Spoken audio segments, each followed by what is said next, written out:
It's Embedded World 2023. I'm here at NXP talking to David. Now, David, one of the problems with software which we're looking at here is many of the platforms which you design on are very expensive. That's right.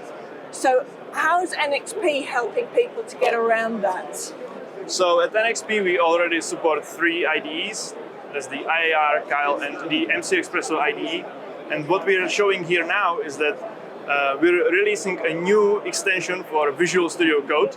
Visual Studio Code is free, it's made by Microsoft, it's an open source software, and you can now install an MCUXpresso extension inside it, and that will give you the capability to use all of our devices, all of our SDK directly from Visual Studio Code. So all the SDK packages that you can download now and use in MCUXpresso IDE, for example, you'll have here at your fingertips. Visual Studio Code will have the capabilities to debug applications. You can integrate and read Zephyr and other RTOS information live while you're debugging your device.